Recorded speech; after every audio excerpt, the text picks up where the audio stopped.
Hi, this is Pat McDonald, your host for Vote for Vermont, where our tagline is Listening Beyond the Soundbites. Joining me in studio today is Don Koch, who is a candidate for Washington County Senate District number... Just the Washington Senatorial District. Oh, really? Is that no numbers or anything? No numbers. Oh. They might say Washington 1, but there's only one district.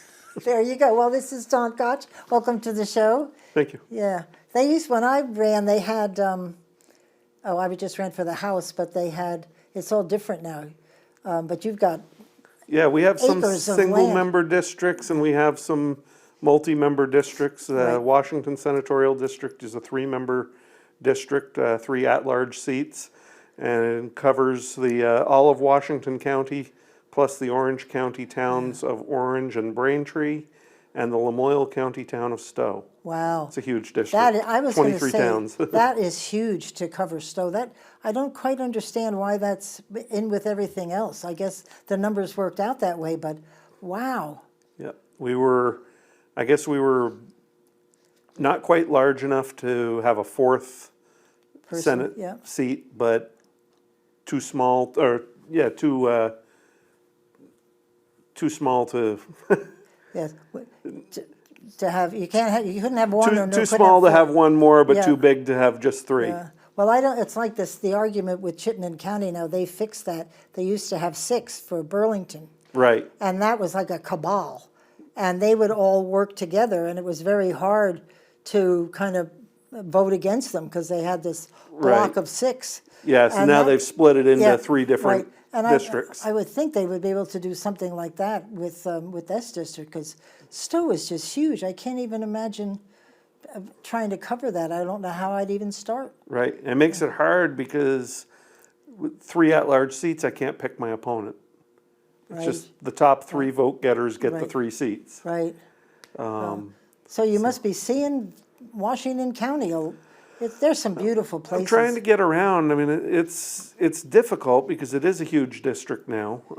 They've made it bigger, and I mean Braintree. There's a law that says that a district must be contiguous, and Braintree just barely touches Roxbury by a little point that sticks down from Roxbury. And off some dirt road, about 200 yards below the road or whatever, the point of the town comes down and touches Braintree. But you have to go through Addison County if you're going down 12A, or Orange County if you're going down Route 12 to get between the Braintree and the rest of Washington County. Well, I was over by where Brad Town lives, where Representative Town used to live, and there's a road by their house that the beginning of it was in my district, in the middle somebody else's district, and at the end was my district. So sorry, I didn't get off the road, and all of a sudden I'm somebody else's district. Very confusing. But anyway, so you announced. I thought your announcement was excellent, and I wanted to talk a little bit about it. I know it's been a few weeks now, and you've been out roaming around, but you really, I just loved to read it. You were succinct, told people what you were standing for, why, and maybe you could talk a little bit about why you decided to run and what were your first forays into the politics. Right. Well, 6 months ago, I had no plans on running for office. I was out on the road enjoying trucking. I came home for what was planned to be a couple days.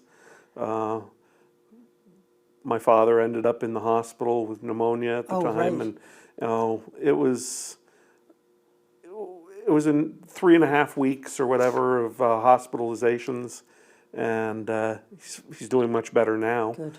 But for a while, we didn't know what was wrong, and my parents are both aging. I couldn't put everything on my sister. I finally decided, traffic out on the roads isn't what it used to be. People are getting more aggressive. I'm not enjoying it the way I used to. I enjoy being home on the farm. Now I think I need to be home to help out around the house. Right. And, my parents are still able to do things on their own, but when something like that happens, I can't put everything on my sister. Right. And I just made the decision it's time to be home. So I'm trying to sell my truck and get out of the trucking business. In the meantime, I'm still running it. I still have payments to make on it. So that makes campaigning difficult because I have to be running my truck at the same time. I still have to pay for it. But I'm doing what I can and pretty much working part-time and campaigning the rest of the time. Yeah, because you're what do they call it? Long-haul truck driver, over the road. Yeah. I was going all over the country. Now I'm just Northeast region, down as far as Pennsylvania and New Jersey and stuff like that. But anyways, I made the decision to start moving away from transportation, and I ended up taking over the chairmanship for the county Republican Committee. And in the process of that, we were looking for candidates to run for Senate.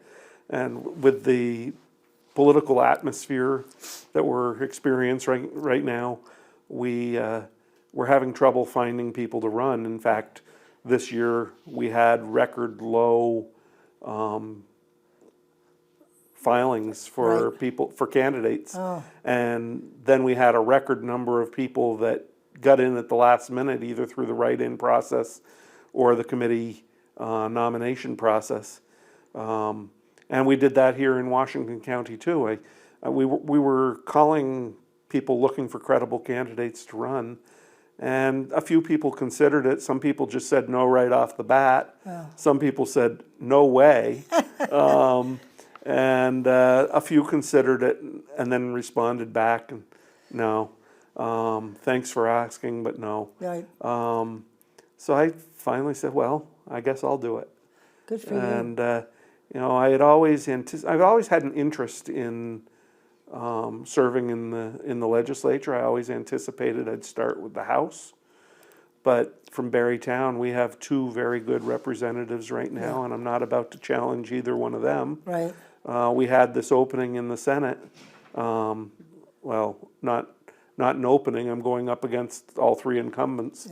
But we didn't have any Republicans running, so I said, well, I'll do it. Good for you. And so then I coordinated a write-in campaign for two more to fill the ballot. And unfortunately, one of them withdrew after getting the nomination, but because he did secure the nomination, we were able to substitute somebody else. And so we have Mike Deering and Mike Doyle both running alongside me. Right. And that's good. so. And Mike Deering, how do I know his name? I do know He's a Barry City Councilor. Yes, of course. Sorry, Mike. Yeah, because I used to watch when, of course, Lozanne's back. I used to watch him all the time. Right. I got a big kick out of him running the council meeting. Yeah. But anyway, and then I worked there for a while, and it was equally funny because I worked there and knew them. So I want to talk a little bit about your being a long-haul trucker. You and I did a radio show talking about that, and when I worked for motor vehicles and the CVO, Commercial Vehicle Operation Department, reported to me, and so did all of our officers and inspectors. That is like running your own business, and I don't think people realize how complicated. You just don't get behind a truck and drive. I mean, you need to know regulations, and every town could be different, and you've got to do the logbooks, and it's really, and you're always under time. Yeah. You know, time is money. Local restrictions, you kind of just follow the signs as best as you can, and you can't always. Right, exactly. Sometimes I got a ticket down in Tempe, Arizona once for traveling on a posted street. And they GPS, my truck GPS was taking me that way, and I'm not from the area, so I don't know where I'm going. I looked on the map and saw where I was and where my destination was, and what the GPS wanted me to do was a pretty direct route. So as I was approaching the left turn onto what turned out to be the posted street, I was in the left turn lane, And then I see a sign that says, no trucks except local deliveries. Uh-oh. I'm like, well, I'm picking up here in Tempe locally. Yep. And I was less than a mile from, I was 9/10 of a mile from Oh. my pickup. And in general, reasonable access laws state minimum of 1 mile. Right. So I was within that. But as you turn the corner, instead of that local deliveries only sign, they switched it up and put up a different sign that said residential deliveries only. Whoa, bet you could fight that one. Well, I did. Yeah, did you? I flew down to Arizona because I had a specific court date. I couldn't Yep. rely on finding a load that was going to get me to the Phoenix area Right. for that date. And so I flew down, and the police officer didn't show up, but he did send a surrogate. If I hadn't shown up, the surrogate was prepared to present the case. But since I did show up, let the it go. surrogate was there to request dismissal of the charges. Oh, there you go. So I Good. never got to tell the judge about the scam they were running, but I bet they changed the signs after No, that. they've Because you know the been one doing that this- kills me is the Jake brake. No Jake brakes allowed. They Right. can't do that because Jake brakes are part of your safety, well, and and they can't make you not use a safety tool. And I've also heard, I think, and this may just be a trucker's tale, but I've heard, I think it was in the city of Rutland, they had signs up years ago that said no Jake brakes, and Jake is short for Jacobs. It's a brand name Right. of brake retarder or whatever. And that supposedly went through the courts and was ruled as discrimination. Oh, But- that's a stretch. But they Maybe. legally they really can't tell you not to use. It is a your- safety Your device. Jake brake and what's the name? The other side of Route 4, which they absolutely hate trucks. Can't remember the name of the town. Woodstock. Woodstock, yes, thank you. And they had Jake brake signs all over the place. I said, Yeah.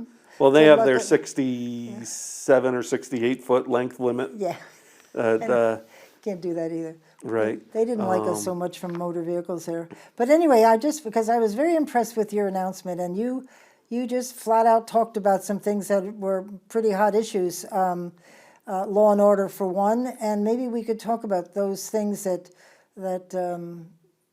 you feel strongly about. So, and what's on your platform for running? Well, I mean, law and order is one of them. I strongly believe in fully funding the police and supporting the police. I believe in enforcing the laws as they're written. And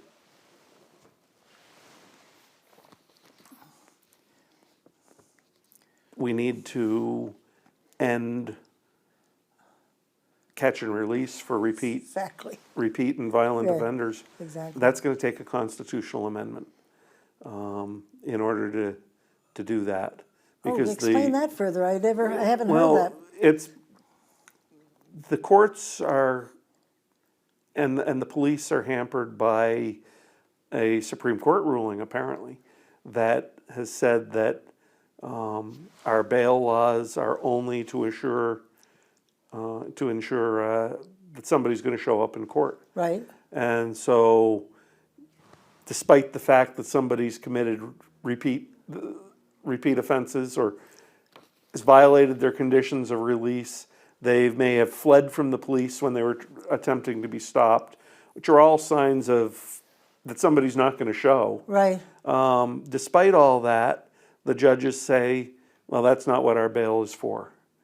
And so it's going to take a constitutional Wow. amendment, which can't be done until 2027, but we can start working on it right away. Because it's ridiculous. And of course, nationally, some of the stories you hear about people just being let out after having committed something Right. really awful, heinous, and they're right back at it again. They get released on conditions, they violate those conditions, the judge, they get hauled back into court, And the judge releases them on the condition that they not violate the conditions they already violated You know, numerous times it's because the before. poor babies were misunderstood or something. Right. I know. I think when you commit a heinous crime, sorry. Right. And they're, some of the state's attorneys are putting restrictions on the use of pretextual stops. They pull somebody over for a taillight that's out, and they take the opportunity to run the license, and they find out that the person has no license. Right. Or they find something that gives them cause to do a search, and that search they turn up drugs or Right. illegal firearms or whatever. And they're working on not being able to do that? Yeah, and you have state's attorneys like Sarah George up in Burlington well, that she can't stand the use of pretextual stops, Right. and she'll throw cases right out of court if or won't bring charges Right. if she determines that she wasn't happy with the reason somebody was pulled Wow. over. Well, the reason they were pulled over is for violation of a law that's on the books. Right. It's all the cause they need to Right. pull you over. Sure. In the process of investigating that, they turn up more. Snooze, That's you lose. how law enforcement is done. Right, exactly. She's not one of my favorite people, not since day one. She's pretty liberal. But they seem to love her up there. Oh, I'm sure they will. It's Burlington too. They're all on the same mindset. Another things that you were talking about obviously was cost of living, affordable housing, education. We should talk about those because I don't know. I am getting so many notes on education. People are just beside themselves about the cost of property tax and the funding and what are you? Well, there's so many different issues here Right. that all meld together. Take a whole show. I mean, affordability is the single most issue this year. Yep. Single most important issue this year, and that touches on a variety of these things: the housing, the education Right. funding formula, the cost of heating our houses, cost of property taxes. Where do you want to start? Yeah, right. Well, just let's say you were talking about working on the cost of heating fuel. That's just something which is unbelievable. But we have an opportunity, if people know it, this year. They're supposed to come back with a report about how much the affordable. Right. Well, that heating report just came out last week, I believe it was, the NV5 report, and initially. They had this estimate on like the backside of a napkin in a restaurant or whatever that was estimating that this would cost maybe 70 cents a gallon extra to our cost of heating fuel. And then the initial NV5 report, preliminary report came out and suggested, no, this is going to cost $17 billion over the first 24 years of its operation from 2025 and 2026, I think, until 2050. And that was looking to translate to about $3 extra per gallon of heating fuel. The final NV5 report just came out, and they said, well, it's not that bad. It's actually $9.6 billion. But it's going to cost $4 extra. So, I mean, these numbers can't be believed because they're saying so many different things. Right. And they're so now wide it's apart. saying it's supposedly going to cost less than that, but it's going to cost more because it's not including all the costs involved with implementing it. Setting up a credit market. That credit, yes, right. For those that if not enough people, if a fuel dealer doesn't convert enough people over to heat pumps and whatever else they want, this alternative heating fuels or whatever, to meet the standards that are being set in place, then those fuel dealers can purchase carbon credits which are kind of like a pay-to-play type thing. Right. And we don't know what those will cost, but you have to set up a marketplace to sell and buy and trade and create those and discard those credits. And so that marketplace hasn't even been set up yet. So there's a cost involved in setting that up. And so my guess is that that's not included in the... For sure. I can't make heads or tails of it. What I do know is that they're pulling a great deception. They're talking about this make big oil pay. They have no intention of making big oil pay. This is being pushed by big oil to drive the little guy out, the mom and pop, Gillespie, Trono, the local little guy mom and pop fuel dealers, And we've got trying a to lot push of them them out here of in business. Vermont, don't we? We've Right, got and quite they're a trying few. to push them out of business and give themselves big oil a monopoly. Wonderful. Well, now this year, it passed last year, it passed with a kind of parentheses around it. Because it has to come back this year for final approval because of the cost. Last year, the legislators, the people in the Sergeant at Arms office, got more phone calls about this bill than even abortion. I mean, they were inundated with phone calls, people saying, vote no. Did we? No. We voted yes. Well, and yeah, we're expecting probably in January, early in the term, they'll be having a go, no-go vote on whether we're actually going to set up this marketplace and start selling these credits or whatever. That's where the meat and potatoes is of this bill. If we don't have the marketplace, the bill does nothing.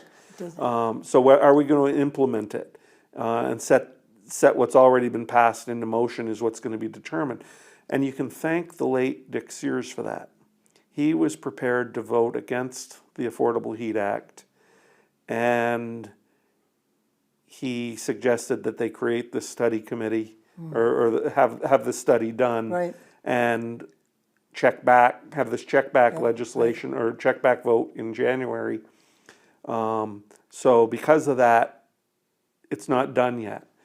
But a poll was put out for everybody, all the candidates running, all the current legislators that are running for re-election, to say whether they would support that in January or not.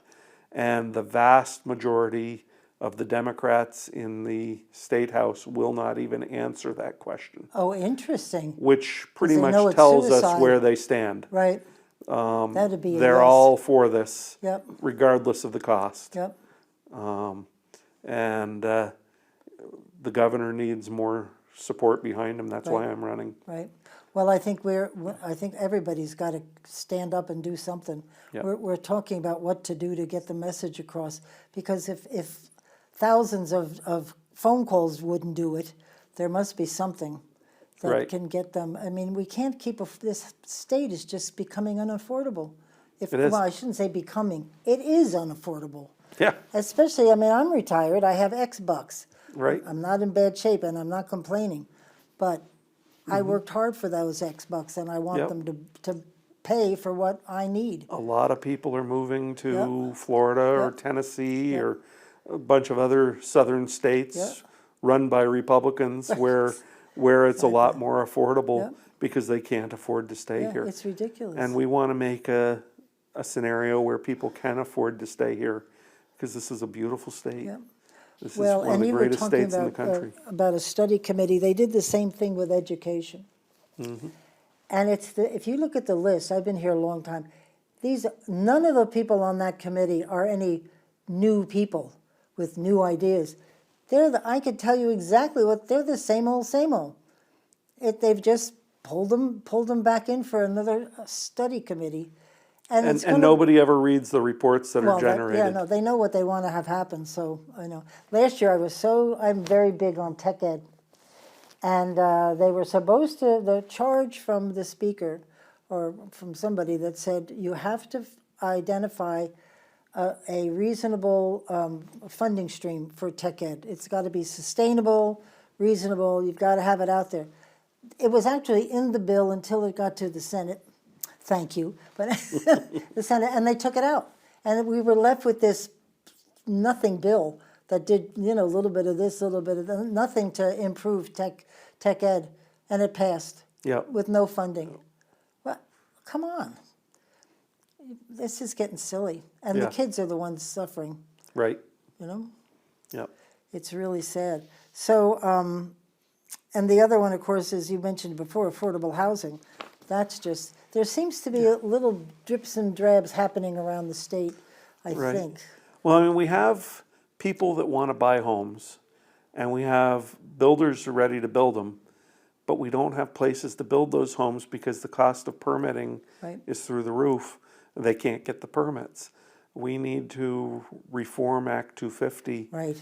to remove or lessen the red tape that drives the cost of these permits up. There's so many different permits that have to be obtained, and they have to be obtained in a particular order. You can't get one permit until you have another permit, Right. and then once you get that, then they tell you about the next permit you Right. need.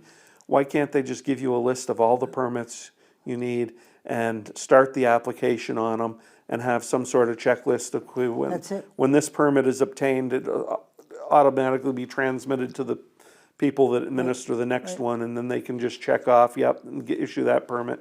But we need to streamline things a little bit better. We need to remove some red tape. Just this past session, they created some exemptions to the Act 250 process, location-based instead of based on the number of units, as it's always been in the past. Oh, So I think in the past, it was if you were building more than 10 units or more than 50 units or Right. something like that, Act 250 kicked in. right. And they created some exemptions based on the number of units, but now it's based on location. Specifically, they're going to allow units, I think, of any size, multi-unit housing in downtown urban areas. But what about the person who wants to build a home out in the country? Right? They don't do anything for that. Furthermore, they expanded Act 250 by converting the volunteer citizens Act 250 board, I think it was, to a 5-member professional full-time board of bureaucrats. Oh, So 5 more bureaucrats administering wonderful. this bloated law that, how does that reform Act 250? Right, it does.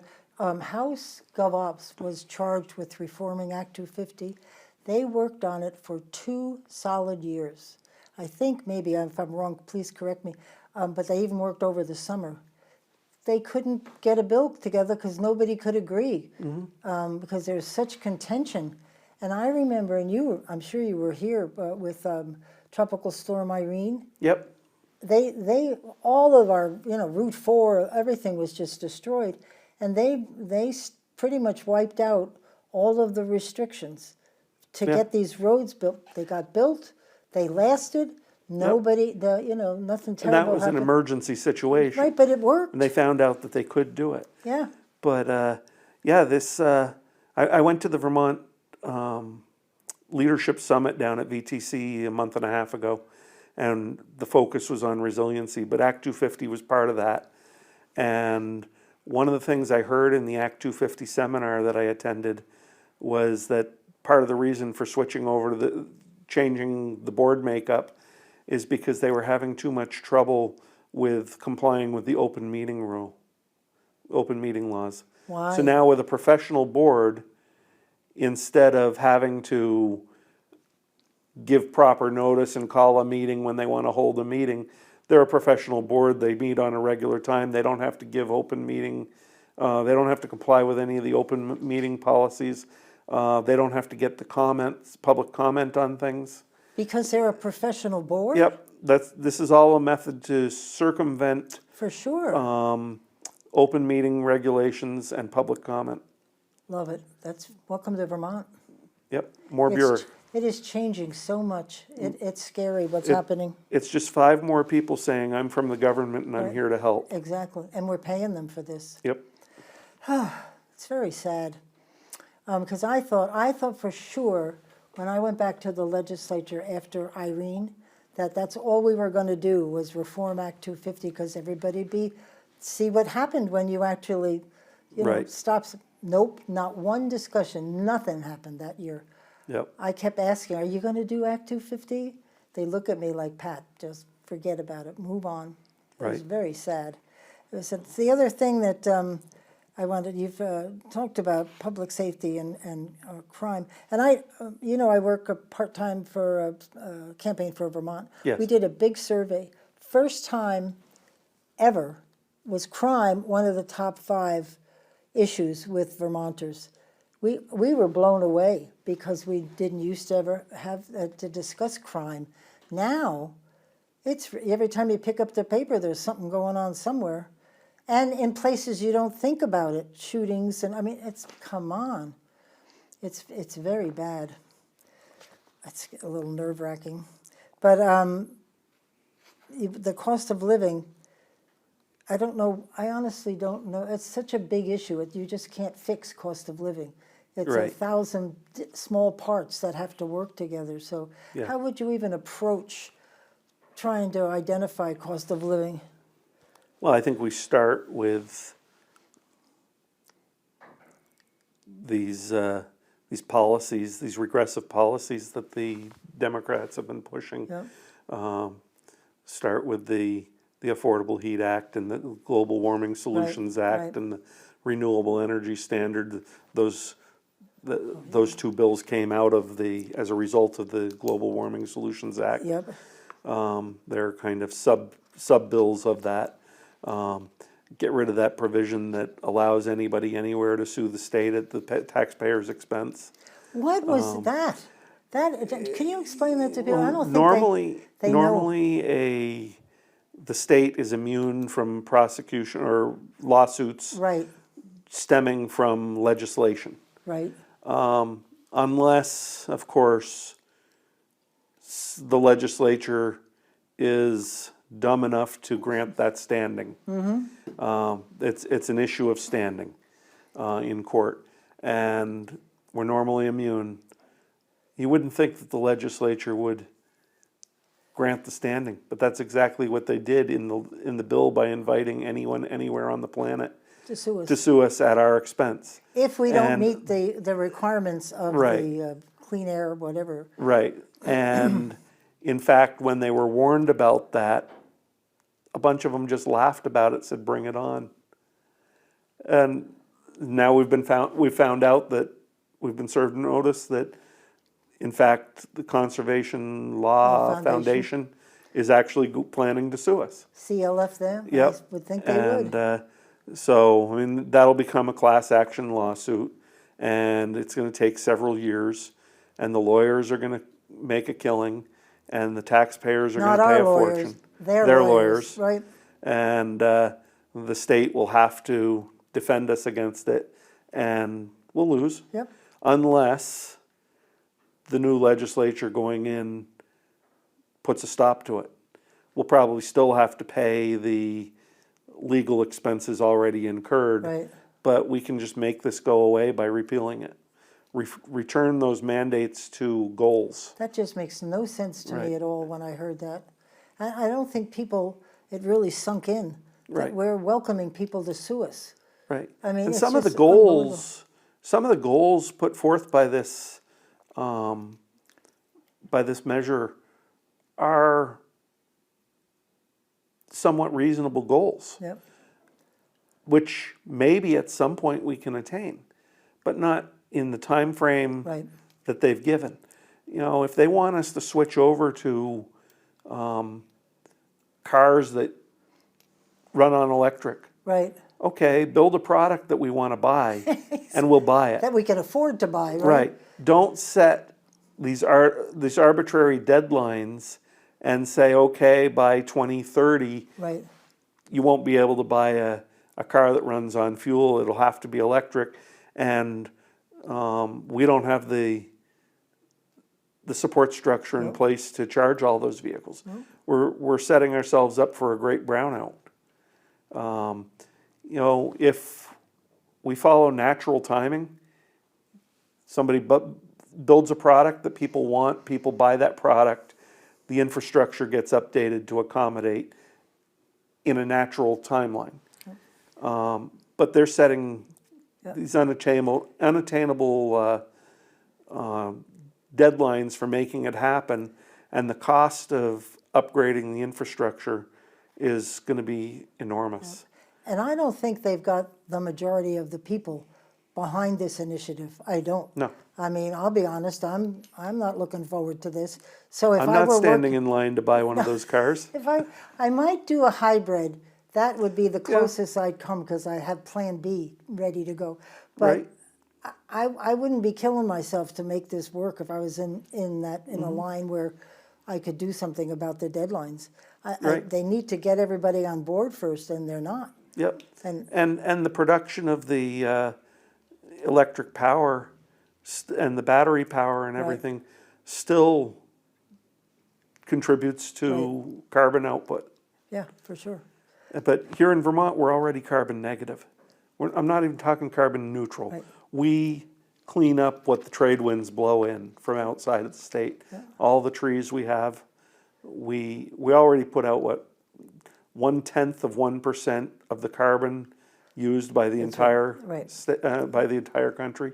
Well, I keep telling is it people, the we entire could world? do this, given the size of our state, we could stand on our head, do absolutely everything that's there to do for climate change. We wouldn't change that needle one iota because of our size. So what are we doing? That's why you said that word, climate resilience. Yes. I can relate to that word resiliency, Yeah. and I think it's the right word for Vermont, that it's climate resiliency, so that we can prevent flooding. Right. We can prevent things that are happening to people now instead Exactly. of global warming and global crisis. Let's just be resilient. We are not going to stop. We can dream about it, but it's just a dream. We're not going to stop or reverse global climate change. No, right? The climate has been changing since the world was created, and it will continue to change. 10,000 years ago, we were under a sheet of ice. Right. Now it's growing. Have we contributed to that? Probably. Right. But we're not going to stop it. We can do whatever is reasonable to limit the damage we do, but we're not going to undo it to the point that they're talking about. What we need to focus on is the here and now. What do we do to prepare for these events that are going to happen? We already have plans in place to deal with something after the fact. Every town is required to have an emergency management coordinator. Right. But we need to dust off those policies and say, okay, who is the emergency management coordinator in our town? Is that person actually doing something in that position, or is he just filling a position Yep. because we're required to? But then what is the plan if X happens? What's the plan if Y happens? And we need to dust off those plans and be aware of what the plan is and who does what, and then so we're prepared when something happens to implement that.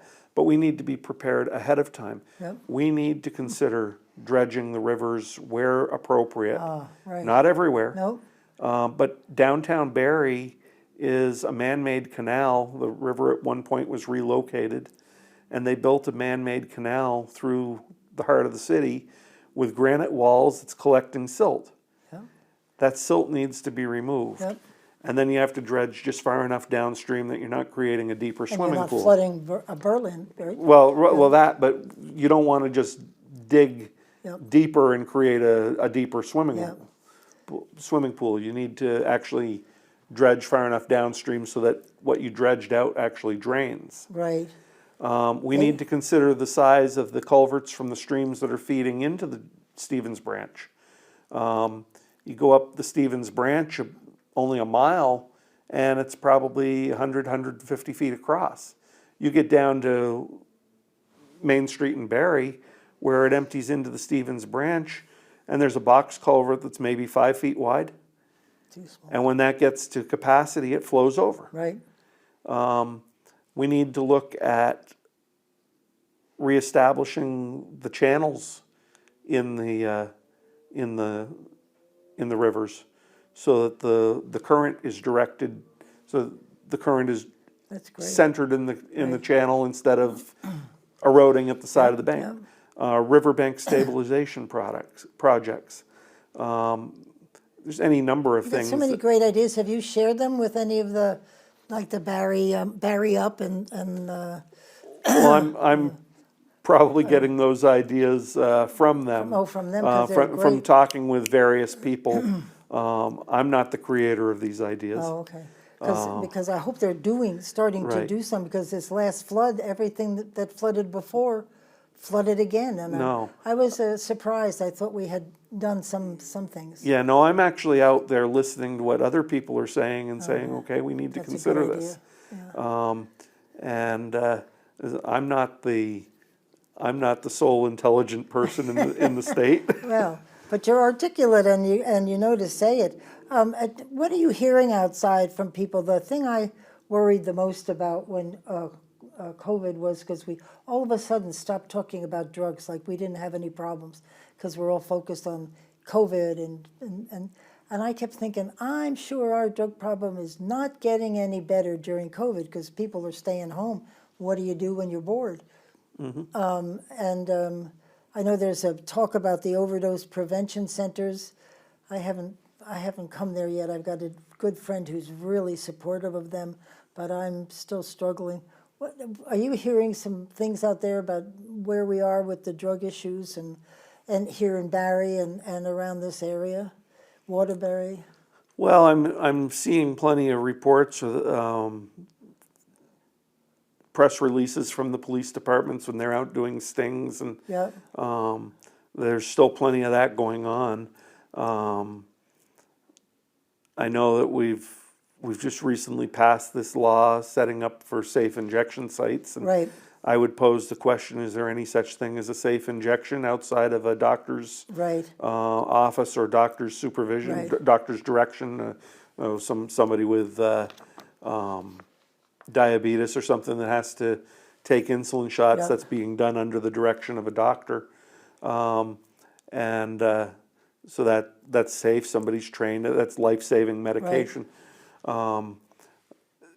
We do have methadone for heroin addicts, right. which can be a life-saving alternative, but probably shouldn't be something that somebody's dependent on for the rest of their life. Right. It should be something immediately available, so that they're not using heroin, but then leading towards treatment and trying to break that Well, dependency. apparently, we have a high mortality rate from overdose, and that's why they wanted to push these centers not to stop somebody from taking, but from dying, so that they're in the center and something goes wrong, there's medical help there. I struggle with that. We're still, it's Facility- still a situation where it's against the law, Right. and we're just looking the other way, and that doesn't strike me as the right approach. Yeah. What is the right approach? I really don't know. Yeah, well, when you look back, I've been here in state government a long time, and somehow all my jobs somehow have managed to be associated with drug use somehow. And we have been through so many, this is a great plan, let's do this approach, let's do that approach. Yeah. And we're still increasing numbers and people are Yeah. still dying, and so we haven't found the right formula yet. I know that Right. spoken wheel concept we had, which really meant you come in one door and you get all of the services. Wherever you enter the system, you get all the services in one door. They call that the spoken wheel. And it Okay. received a lot of attention around the United States, but it's probably working, but not enough to make a I'm real not impact. familiar with that. Yeah. But what I do know is years ago, we focused on enforcement. Yeah, no. we've moved to a model of focusing on treatment. Treatment. Focusing on treatment is good, but it's not stopping Right. the usage. Right. And we need to say, okay, treatment is available. We want you to get treatment. But that only goes so far. There comes a point where we have to say, okay, enough is enough. You're going to jail. Right. Right. And you can continue to get the treatment, but you can't just keep treating and treating and treating until the person dies. Right. Well, I think their approach is, if I'm offering something and I say you have to take it, they won't come. They'll just Right. avoid everything. They'll just walk away because they really don't. Some of them don't want to go Right. through that. I understand it's a difficult process Yeah. to detox. Or Well, whatever and they it's call not it. just that, but I mean, it's coming in from out of state. It's coming in from Albany, New York, Right. and Springfield, Massachusetts. It's my understanding is it's a gang-run operation, Yep. and these drugs are coming in laced with fentanyl, Oh, that's and that is killing people. right. And we need to find a way to put a stop to it. We need to have the compassion for the people that are addicted, Yep. but we cannot ignore the enforcement side of things. I know you're a businessman. I said this to somebody one time. I don't understand why you would put something in drugs that you know would kill your customer. Why are you okay with killing your customer base? Well, and it's not the dealers doing it, it's the people manufacturing it because it cuts the cost of it. It allows them to thin it out and spread, make more money from it. Oh, wonderful, but you're still losing customers while you're at it. But I suppose Yeah. for 10 you lose, 20 show up Right? for more. Yep. It's really, I don't have a solution to it either. And every argument I hear, I think, well, that makes sense, but it's a huge problem. So you've been, has anything surprised you while you've been going out and hearing about, do people get you involved in the national discussions at all, particularly being a Republican? They do. How much the state loves the candidate for the Republicans? I have had numerous people reach out to me. I'm a Democrat. I voted for Phil Scott every time he's run. I want to support you, but I need to know where you stand on Trump. Or I had somebody reach out to me recently, said, did Biden win or was it a stolen election? And I responded clearly, Biden won. And I continued on. It gave a much more in-depth answer than the person was expecting. Got a response back that that person would be voting for me. Good. And incidentally, I said that I would not be voting for either candidate. Right. I do not support President Trump. I do not support Kamala Harris. Right. And I will focus entirely on the down ballot. Down ballot. I largely liked President Trump's policies when he was in office, but I couldn't stand his mouth. And I ignored his mouth for the longest time, thinking that, well, okay, what he's going to do is good. And I thought that when he won the election, he would temper what he was saying, but he got worse. And then when he lost, he went off the rails. Right. No, I just can't bring myself to support that any longer. Yeah. But I can't support her either. That's where I'm at on that issue. How sad that is. Yeah, it is sad. I mean, But I mean, this is the first time in my life that I will Right. not vote for somebody, as long as I've been a voter, Right. that I won't be voting for somebody in the presidential election. But yeah. you know, it's the way it is. And people are. So I have some conservatives that are mad at me, and they're saying that a blank vote is a vote for Harris. Yeah. Well, incidentally, this person that reached out to me the other day and posed the question about whether Biden won suggested that perhaps I should consider that a blank vote is a vote for Trump. So it Interesting. depends, Yeah, right. depends on which side. Fact of the matter is, it doesn't make a difference. Right. A blank vote is not a vote. It doesn't affect it either way, Well, see, I object to, you have a right to not like Trump. right? I And he I wasn't respect that, acceptable in the primary, but he's not acceptable people now. aren't accepting your right to do that. Right, They can hate him. I said to somebody, you can hate his guts. I don't care. But whatever my decision is my decision, and I should be able to express it. Yep. And that's just, everybody is so angry. Yep. And even you'll find in the legislature, things have dramatically changed. Obviously, people, I'm sure by now, has figured your dad is Tom Koch, who is in the legislature, and he will tell you what it used to be like. Yes. It was your bill, my bill, and the third bill, which was the compromise bill.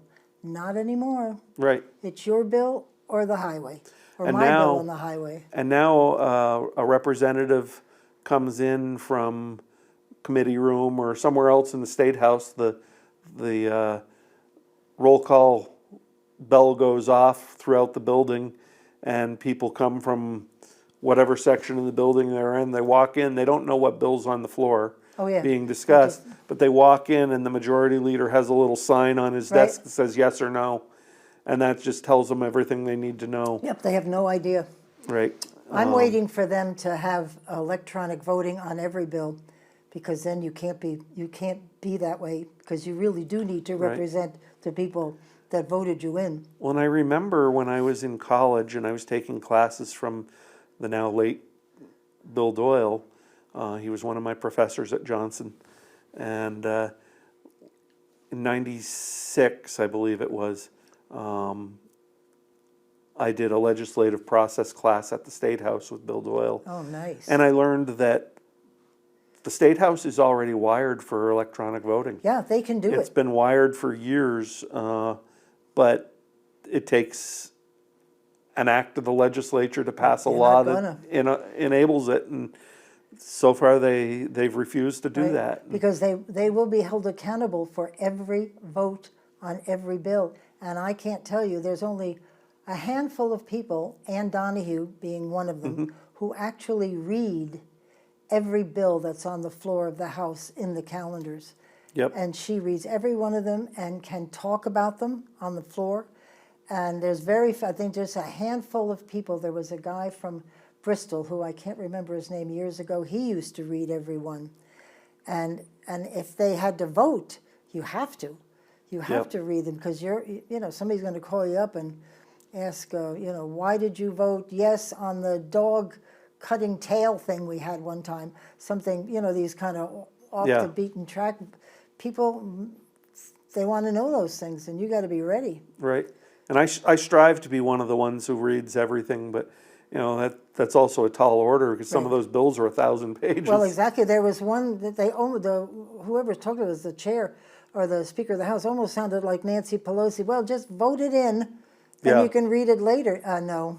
There's almost some things big bills like that, where you have to break it into smaller sections Yep. and have different people in the caucus read a certain section of it and report back. Yeah. And I agree. There should be a limit. That'd be a good idea. Any bill can only be 50 pages, something that you could read at night and understand. right, Because 100. wouldn't that be nice? Oh, and give you time. Right. They can do it. They just. But I have said that if I can't understand a bill well enough to explain it to the voters, Then I forget won't it. vote for it. Right. And that is something I strive to live by. The speaker used to get really mad at me because there's a thing called quorum. And because it was so top-heavy with the Democrats, a lot of them wouldn't even bother showing up for a voice vote, and I would stand up and call for a quorum, and he'd get so mad because they'd have to ring the bell. Well, that's your job. Yep, Get on the floor and vote for the bill. I don't care if you want to go do something else, go to lunch. Come here and vote for the bill. That's the key to the job. yep, It's not so much the committee work, it's the vote on the floor. right. And in the legislature in Vermont, we don't allow the right to abstain. If No, you're right, present, you have exactly. to vote. Yeah, step up. Yep, That's it's right. yes or no. Yep. The only way somebody doesn't vote is if they're not present. Yeah, right. Interesting. Anyway, so have you been questioned about gun ownership? And that seems to have not been, No, people aren't talking about that much, are they? that's not really one of the top issues this Good. year. I mean, there are bills that are on the agenda, but you know, it's not the primary Good. focus this year. Yeah. The primary focus is affordability. Yeah, right. Of course, I am a supporter of the right to own guns, Yep. and I won't support any bill that sets additional restrictions. Right. Do you know how many women are learning how to shoot guns these days? People would be blown away if they knew how many. I was at a women's group 2 summers ago, with the whole summer went to learn how to shoot, and the guy who ran it helped me pick out a gun, and I got it. Yep, I don't have the numbers, but more and more women Yeah. are getting into it. Yep. And I think that's great. It really, not that I would ever, God forbid, ever actually use it, but it's there, and it gives you a little bit of confidence. Like when you're somewhere, especially these days, it could be anywhere, the movie theater. You know, it just makes you feel a little, put your back up a little straighter. Yep. You know, it's like what's his name? Come on, make my day. Right. But, you know, that's what Vermonters do and who we are, part Yep. of that. So, tradition. So you have, we only have a minute left. Can you explain to me, you have got a laundry list of memberships that you're involved in, and you obviously are very big on Boy Scouts, which I thank you for, and Yes. the Eagle Scouts. I remember your dad was big on Eagle Scouts and always introduced them on the floor I am of an the Eagle. house. I wouldn't be doing any of this if it wasn't for the leadership skills I developed in the Boy Scouts. Wow, what a great thing to say. That's great. I was a senior scout, Girl Scout. I just like camping and s'mores. But that's, but that's another story. Everybody likes Now, s'mores. oh my God. What is the Champion Lands Leaseholders Transitional Interest Association? Traditional. Oh, tradition. Yeah. Oh, of course. Champion Lands Leaseholders and the Traditional Interest Association Oh, okay. are part of the Vermont Traditions Coalition. That's the lobbying group for Yep. it. But Champion Lands is the proper West Mountain Wildlife Management Area, the Silvio Conti Refuge, Nulhegan Right. Division, Right. and a third section of land that was initially it was Essex Timber Company, which was a company formed as part of the deal. It was Howard Dean's prize project, conserving, was it something like 200,000 acres or something Yes, like right. that? I remember that. Right. And what a deal we got. That's just, it's such Yeah. how beautiful It's for us. it's a true gem. Yeah, for In sure. the state, but we need to maintain that it's used by all traditional interests. For sure. Don, thank you very much. I give you a lot of credit for jumping in there, and I know it's a lot of work. Yes. I hope this will help a little bit to get the word out of who Don Koch is. Thank So you. we thank you. Thank you all for tuning in. This is Pat McDonald, your host for Vote for Vermont, where our tagline is listening beyond the soundbite. See you next week.